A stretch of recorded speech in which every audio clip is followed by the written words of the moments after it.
with our first experience of the day.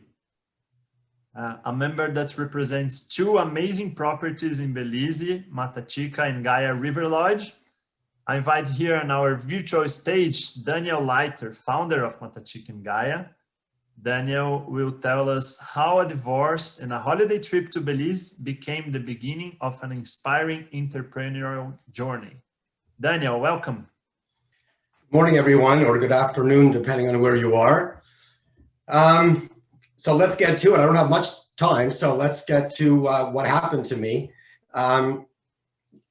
Basically, in the year 2000, I'm a criminal lawyer. I'm Canadian, and I'm practicing law in Canada. And in the year 2000, this was my family. That was my wife, Carolyn, and my children. And tragedy struck when a little baby of ours died very suddenly in his sleep. And that began a terrible family fallout where we ultimately divorced as a product of that event in the year, we separated in the year of 2005. Never in a million years would I have imagined that I would be confronted with a sudden death of a child, the disintegration of what was a very happy, fun marriage. And here I was in the year 2005, in September, confronting a new future. I headed out to Belize, looking pretty much like that, exhausted, depressed, discouraged, and in need of a holiday. My children at Christmas, New Year's, of course, we were going to do 1 week. I decided for my week alone, what was I to do? Was I to go to a romantic boutique hotel? No. A large family club bed? No. Scuba diving sounded pretty good to me, very lonely and quiet. And I headed to Belize, not really knowing much about Belize, but knowing, of course, that they had incredible diving and snorkeling and fishing. And so I headed to Belize in the new year 2005 to 2006 with nothing more on my mind other than a holiday alone. I stayed at a modest little hotel and began what has become a 16-year adventure in Belize. I was attracted to the country in terms of its geography. The water was incredible, but its people are really what got to me. Genuine, English-speaking, kind, warm, a community that really hosted me and welcomed me to their country. I spent a holiday. I had some great dives, great snorkeling. I dove the Blue Hole, which is a famous dive site. And I thought it might be cool to come back and look for a little piece of beachfront. My only thought at the time, as I said, I was a family of 5 children, myself alone, very busy at work, defending murders, manslaughters, frauds, thefts, assaults. I was busy. And I thought, though, how wonderful to have a little piece of beachfront, a little slice of heaven to return to with my kids. I noticed during my holiday that a lot of the little Belizean children played in the sand, played in the water, they fished.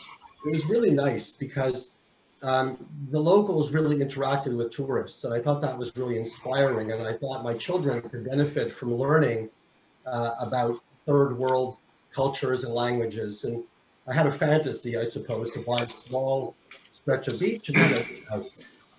And I came back to Canada, spoke to a few people about my holiday, and someone put me in touch with a woman who she named Jennifer, who she said was a neighbor who went to Belize quite often. And when I rebooked the ticket to revisit Belize, only weeks later, I was put in touch with someone named Patrick, who also was a client of the travel agent and was a frequent visitor to Belize. Ironically, when I called Patrick for some advice, he said that my wife Jennifer and I often go to Belize. Montreal is a city of 3 million people, and from 2 different sources, I was put in touch with this couple who lived only minutes from me. And they, in turn, said, if you're going to buy some land, I think you should meet some friends of ours who live in Belize, and they might be able to counsel you. And so I returned to Belize only weeks later, and fishermen took me up and down the stretches of beach. I learned about the fishing and snorkeling and the geography of the country. And ultimately, and I remember it because it was Valentine's of all days, February the 14th, I met these friends of this Montreal couple. She was a French, Italian woman, and he was a French gentleman who owned a little hotel of 11 rooms. And before I knew it, I was being seduced into not buying a piece of beach, but a little hotel that sat on acreage on the Caribbean, just north of the town of San Pedro, on Ambergris Key, Belize. And before I knew it, I offered, and I don't know what happened to me, but I think I walked away from a cup of coffee and a glass of wine, and was about to jump into ownership of a hotel thousands of miles from home. And so on February the 15th, we shook hands. And on May the 16th, I owned what became Matachica as we know it today. Matachica became a passion. You can see the casitas are very authentic. They're natural thatched roofs, and each room stood on its own. So the privacy and independence was something that I thought was wonderful. The authenticity was terrific. And I really began what was a fantasy that became a reality, to deliver a really authentic experience for people visiting the country.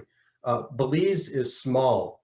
We like to think of it as a little baby replica of what I understand Costa Rica to be, where guests can enjoy the ocean, the sea, the diving, but also nature and on the mountains.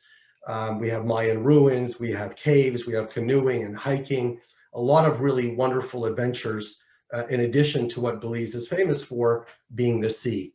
And so I began in 2006, just getting to learn a little bit about the industry, a little bit about the country.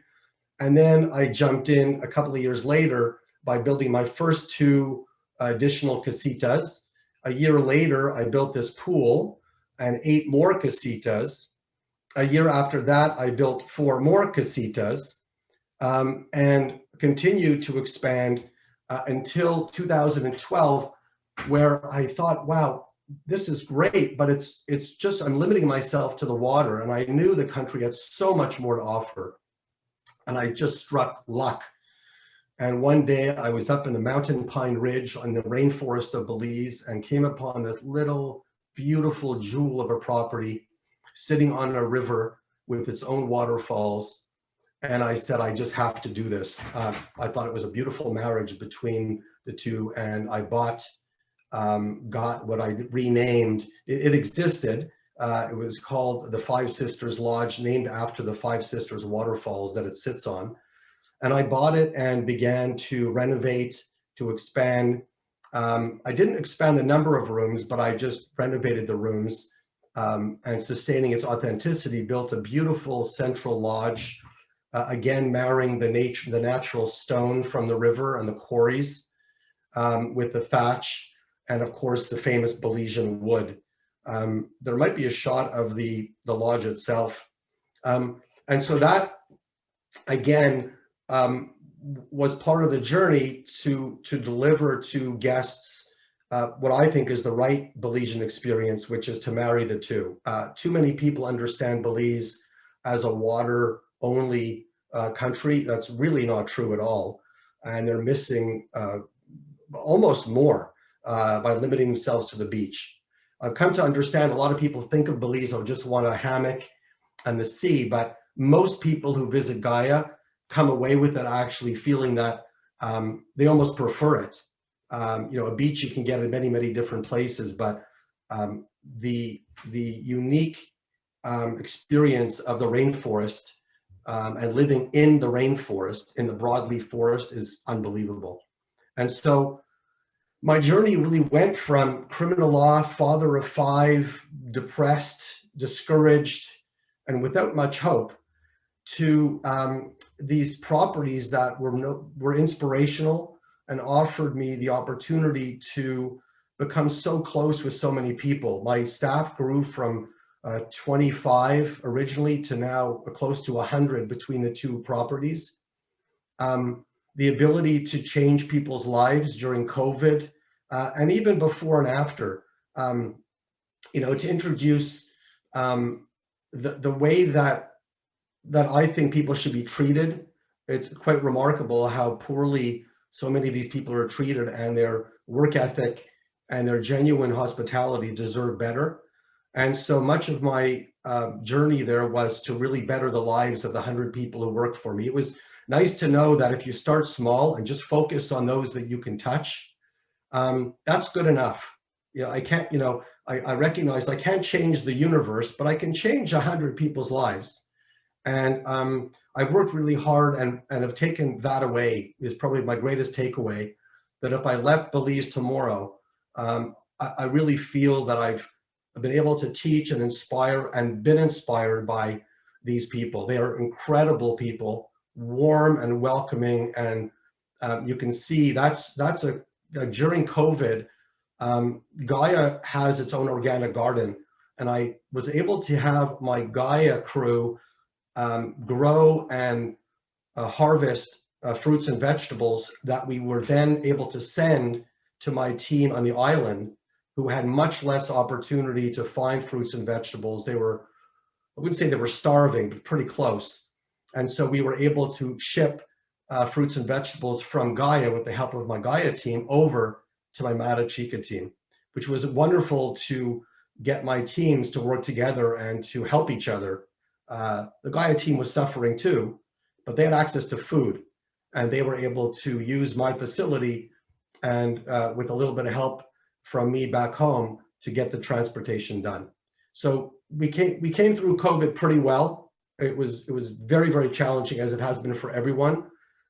We used the opportunity to pivot. So when we did reopen, that's my son, Stephen, who's a chef, a trained pastry and baking chef, and he convinced me to open a bakery at Matachica. So he came down with a friend of his from Paris and began a project with the locals to begin to rethink our menus. They toured the country, found inspiration all over the country, from ingredients like fruits and vegetables, but to spices and herbs. And our menu now reflects the varieties of things that we can find throughout Belize. So COVID, really gave us an opportunity. We opened, of course, to very few guests. So we were able to experiment and to be playful, at the same time not sacrifice service with our guests. So COVID gave us that chance that really would have been difficult any other time. And so this is the fruits of those efforts. And finally, we were able to use the COVID experience to learn a lot about each other. And the staff, I think, has learned a lot about what, the good fortune that they have, because growing in a third world country is not easy. Having lived through COVID, I think they've come to really appreciate that all in all, they really have it pretty good, actually. They're employed, they're well fed, and they live in a beautiful, beautiful country. And the excitement on their faces to put their uniforms on that first day in November, as people began to return, was wonderful. And so that really, in short and very brief, is my odyssey from start to finish. And we look forward to many more years of hosting and inviting people from around the world. We have a lot of Americans coming. We'd love to see a lot more South Americans coming, Central Americans coming. I think it's something that people from really around the world can really come to enjoy. It's a tiny little country, easy to navigate, and we'd love to have more of you come and visit. Thanks. Thanks, Danny. My name's Nick Leiter. As you can tell by the last name, perhaps from the earlier family photo, I'm actually Daniel's son, his second son.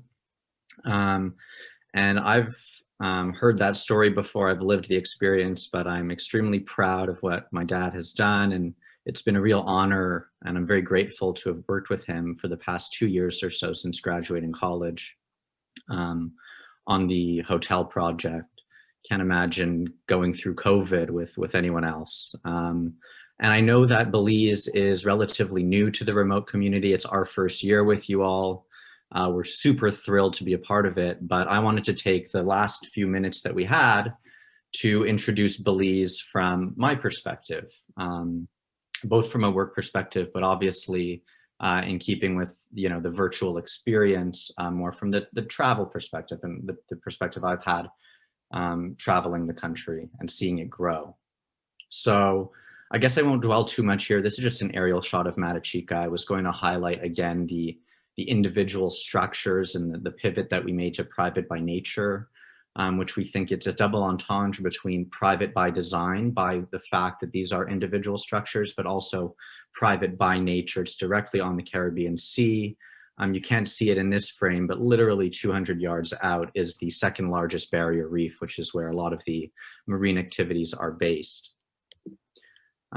Here's a shot of Gaia Riverlodge, which is likewise also individual dwellings with the authentic thatch roofs. What I love about this shot is it really captures what Gaia is all about, being a totally off-grid, natural experience. I mean, if this photo was black and white, you'd probably be pretty hard-pressed to figure out where the actual, casita was, because it blends so well within the natural environment.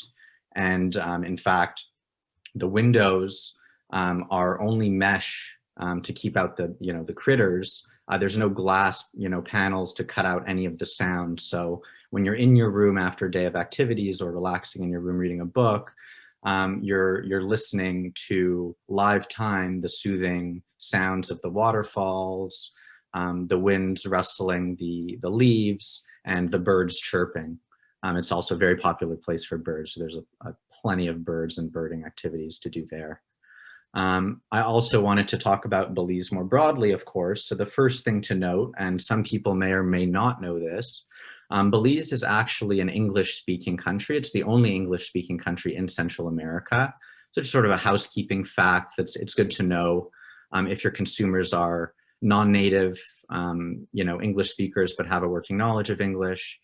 They can get around with ease. If they're Spanish-speaking, the majority of the population does also speak Spanish, given its location. So by and large, it's very accessible, and the locals are very open, and it'll be very easy for them to communicate with the locals. Now, from an experiential perspective, this is a shot of a site called Xunantunich, which is a Mayan site, one of many accessible from Gaia Riverlodge. The reason I chose this shot in particular is because I think it captures what Danny was talking about in a nutshell really well. You might think this was taken during COVID, and things were closed, or maybe it was taken off hours or in the low season, because you'll notice that there's absolutely not a tourist in sight, just the beautiful, majestic ruin. But in fact, this was taken in peak high season, February 2019. And that's precisely what, in one picture, in one photo, what makes Belize so special. There aren't large chain hotels, particularly on the mainland yet. When you go to the site's parking lot, you don't see these big coach vans filled with, or trucks, buses rather, filled with 50 people, unloading with tour guides, with flags and megaphones. When you're exploring Belize, you're doing it in a group of either private, 4, perhaps 6 people, and always with certified guides, because the Belize government really has been tremendous with protecting their natural resources and historical sites. And the guides are often, in this case, it's a Mayan site. They're often of Mayan descent themselves, which adds that layer of authenticity to the experience. Mick, just to let you know, I have 2 more minutes, okay? Sure, great. The caves also are pretty awesome. There's about 1,000 caves in Belize, and what's cool about them is you don't only get to wear the hard hat and go on the ropes and ladders, but this is, for example, a cave that's about 45 minutes away from Gaia itself by hike. It's a tour called the Hike to Xibalba. Xibalba is a Mayan word meaning underworld, and the Mayans believe that the caves were a gateway to the underworld. So when you're doing these tours, often you'll see pieces of pottery. So you're not only exploring the stalactite and stalagmite formations, but you're also learning a lot about history. And you sort of feel like Indiana Jones the whole time, which is pretty awesome. Here's an example of where, the modern and the ancient connect, because you know, I'm learning how to make pottery. You know, what's special about pottery? There's you know, pottery locations all over the world, but here I'm doing it with Josefa, who you'll see on the right, is a traditional Mayan woman herself. And you know, the ancient Mayans, of course, didn't have this spinning wheel that I'm using here. So you might say, well, where's the ancient there? But it's really in the way she colors the experience, in the way she explains how it was used in ancient Mayan culture, that I think is a great example of how the guest gets the experience to practically get their hands dirty while also connecting with the culture and the history of the place. Now, as a, you know, of course, Belize is part Central American, part Caribbean. So I wanted to give you a quick shot of some of the marine activities you can do. This is a shot of one of the most famous tours that you can do, which is called Holchan and Shark Ray Alley. This is me snorkeling with some sharks, nurse sharks. And I think it's just a really good example of how Belize gives you that sense of adventure, and on that marine side, that's what I thought I could focus on. So that's pretty much it. Thank you very much. I hope Daniel's talk was inspiring to you. I hope you learned a little bit about us, about the properties. We will be attending the conference in Cafayete, pardon the pronunciation. We're very excited to meet with you and talk more about, you know, the logistical details of the hotels then. We're also looking at organizing fam trips anytime, so please do reach out to us via email, and we'll be happy to set further discussions up with you guys. So thanks, Marcelo, and thanks everyone for listening. Thank you very much, Daniel and Nick. We also hope to see all of you in Cafayate in December. And yeah, looking forward to it. Just something that I said yesterday, and you are the proof of it, that every member of the remote community has very special stories to tell. Since many of these businesses were inspired by a purpose, a life-changing experience, or a dream, which is totally the case of Matachica and Gaia. So thank you for this.